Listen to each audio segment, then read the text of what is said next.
Hello, আসসালামু আলাইকুম। আজকে হচ্ছে আমরা Sadiku way practice problem 3.2 solve করব। সো এটাও নোডাল অ্যানালাইসিস এর একটা প্রবলেম। আমাদেরকে ৩ টা নোড ওরা অ্যাকচুয়ালি মার্ক করে দিছে B1, 1, 2 অ্যান্ড 3। আমাদের কাজ হচ্ছে B1 অর্থাৎ ১ নং ভোল্টেজের নোড, ২ নং ভোল্টেজের নোড এবং ৩ নং ভোল্টেজের নোড বের করা। সো আমাদের কাজ হচ্ছে B1, B2 এবং B3 এই ৩ টি নোড ভোল্টেজ বের করা। সো অ্যাকচুয়ালি আমাদের সব নোড অ্যাকচুয়ালি ওরা মার্ক করে দিছে। আমাদের জাস্ট এটাকে রেফারেন্স নোড ধরে নিব। যেহেতু এটা গ্রাউন্ড, তো রেফারেন্স নোড ধরে নেওয়া মানে আমরা এটাকে 0 ভোল্ট ধরে নিব। ওকে?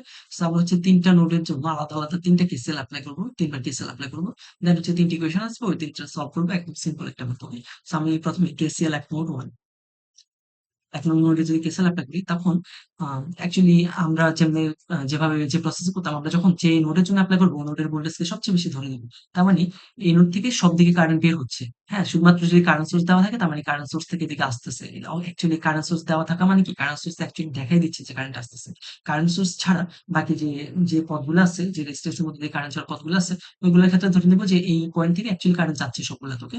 সো এই নোডটার ভোল্টেজ সবচেয়ে বেশি ধরে নিব। সো এদিকে একটা কারেন্ট যাচ্ছে প্রথমে, এদিকে একটা কারেন্ট যাচ্ছে, এদিকে একটা কারেন্ট যাচ্ছে ধরে নিব। আর একটা কারেন্ট এদিকে আসতেছে। সো আমরা এই কারেন্টের মানটা যদি বের করি, তখন এটা হবে কি? এই পয়েন্টার ভোল্টেজটা সবচেয়ে বেশি ধরে নিচ্ছে। তখন আমরা এটাকে লিখবো, এইদিকে যে কারেন্টটা যাচ্ছে এটাকে লিখবো V1 মাইনাস V2/3, রাইট? আর এদিকে যে কারেন্টটা যাচ্ছে এটাকে লিখবো V1 মাইনাস এই এই নোডের ভোল্টেজ কত? এই নোডের ভোল্টেজ হচ্ছে V3, রাইট? V3। সো এই নোডের ভোল্টেজ হচ্ছে V3, V1 মাইনাস V3/2। তো আমাদের কারেন্ট যাচ্ছে হচ্ছে V1 মাইনাস V2/3, কারেন্ট এই পথে যাচ্ছে হচ্ছে V1 মাইনাস V3/2, আর এদিকে কারেন্ট আসতেছে 4 অ্যাম্পিয়ার। সো আমি হচ্ছে এদিকে লিখি, কারেন্ট যাচ্ছে হচ্ছে V1 minus V2/3 plus V1 minus V3/2, আর একটা কারেন্ট হচ্ছে আসতেছে, রাইট? 4 অ্যাম্পিয়ার পরিমাণ কারেন্ট আসতেছে। সো এখন 4 অ্যাম্পিয়ার কে যদি আমি এই পাশে লিখতাম তখন -4 লিখতে হতো। কারণ কি? আমরা এই পাশে যেগুলো লিখছি এগুলো হচ্ছে যাচ্ছে। এখন 4 অ্যাম্পিয়ার তো যাচ্ছে না। 4 অ্যাম্পিয়ার রেদার দ্যান মানে রেদার আসতেছে, রাইট? সো তখন আমরা লিখতাম -4। সো এই পাশে -4 লেখা যে কথা, আর এই পাশে 4 লেখা একই কথা। এই পাশে তার মানে আমরা এই পাশে লিখতেছি অ্যাকচুয়ালি কোনগুলো কারেন্ট যাচ্ছে, আর এই পাশে লিখতেছি কোনগুলো কারেন্ট আসতেছে। সো এটাকে আমরা হচ্ছে আরেকটু সিম্পল করার জন্য আমরা উভয় পাশে 12 দ্বারা গুণ করে দিচ্ছি। 12 দ্বারা গুণ করলে আমার এখানে হচ্ছে 4 থাকবে। মানে 4v1 মাইনাস 4v2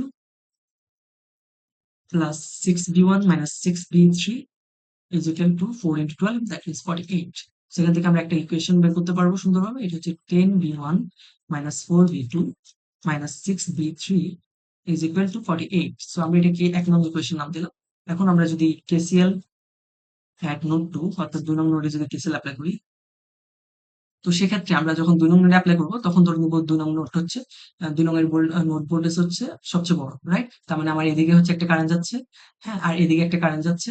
আর এদিকে একটা কারেন্ট সোর্স দেওয়া আছে। এটা হচ্ছে কি? Current dependent current source. তো একটা কারেন্ট সোর্স দেওয়া আছে, এদিকে কারেন্টটা হচ্ছে আসতেছে এবং এই আসার মানটা হচ্ছে 4ix। আচ্ছা, এখন 4ix এর মানটা কিন্তু আমরা বের করতে পারি, রাইট? ix এর মান কি? যেহেতু ২ নং নোড থেকে এই 0 নোড অর্থাৎ রেফারেন্স নোডে যে কারেন্ট যাচ্ছে, আমরা এটাকে লিখতে পারি ix এর মান হচ্ছে V2 মাইনাস রেফারেন্স নোডের ভোল্টেজ কত? 0। তার মানে V2 মাইনাস 0 বাই মধ্যবর্তী রোধ কত? 4। তার মানে আমরা এখানে 4 লিখলাম। তার মানে আমাদের Ix এর মান হচ্ছে অ্যাকচুয়ালি V2/4, রাইট? সো এটা হচ্ছে আমাদের লাগবে পরে। আমরা এটাকে মার্ক করে রাখলাম হচ্ছে। ওকে, সো আমরা এখন যদি KCL এর মানগুলা KCL এপ্লাই করি এখানে, তার মানে আমার এদিকে কারেন্ট হচ্ছে যাচ্ছে V2 মাইনাস V1/3, রাইট? এদিকে যে কারেন্টটা যাচ্ছে এটাকে আমরা লিখতে পারি V2 মাইনাস V1/3।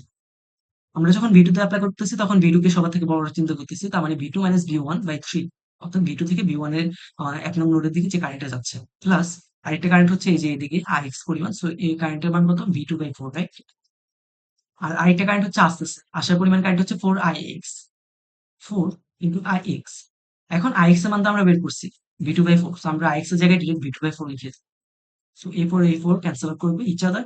দেন হচ্ছে আমরা উভয় পাশে যদি আবারও 12 দ্বারা গুণ করে দিই তখন আমরা এখানে লিখতে পারবো, এখানে তখন থাকবে ৩, ৪ অর্থাৎ 4 into V2 minus V1, that means 4V2 minus 4V1 plus 3V2 is equal to 12V2।